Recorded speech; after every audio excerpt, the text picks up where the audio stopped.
अऊज़ु बिल्लाहि मिनश शैतानिर रजीम, बिस्मिल्लाहिर्रहमानिर्रहीम। प्यारे बच्चों, अस्सलाम वालेकुम।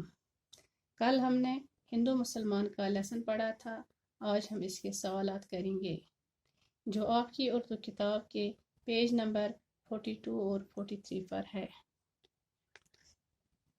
पहला क्वेश्चन जो है इसका अल्फाज माने। दूसरा क्वेश्चन इसका पहला पार्ट, इज़्ज़त के काबिल कौन लोग हैं?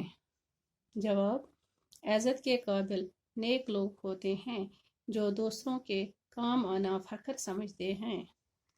सवाल नंबर 2, हिंदू मुसलमान में तफरीक क्यों नहीं होनी चाहिए? जवाब, हिंदू मुसलमान में इसलिए तफरीक नहीं होनी चाहिए क्योंकि हिंदू मुसलमान आपस में भाई भाई हैं। तफरीक और तजाद से दोनों नुकसान में रहते हैं। तीसरा क्वेश्चन, हिंदू मुसलमान पुरानी कौमें हैं, इसका क्या मतलब है?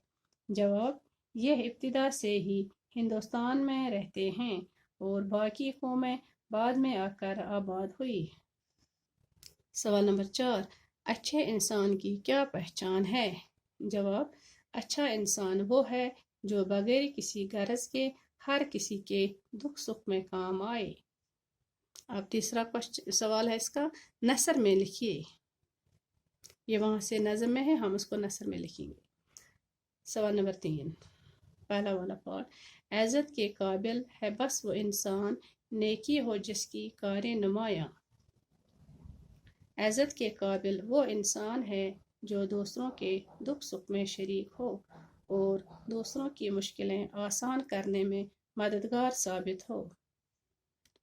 फिर है तीसरा इसका पहला वाला और दूसरा वाला हो गया। अब तीसरा वाला और चौथा वाला, औरों की मुश्किल हो जिससे आसान दोनों का यकजा सौदे जियां हो। हिंदुस्तान में रहने वाले हिंदुओं और मुसलमानों दोनों का मिलकर नफ़ा नुकसान है। अब इस हिंदू मुसलमान का ये चैप्टर, इसके क्वेश्चन आंसर ये सारे हमने किए। इंशाल्लाह बाकी आगे देखेंगे। बाकी शुक्रिया।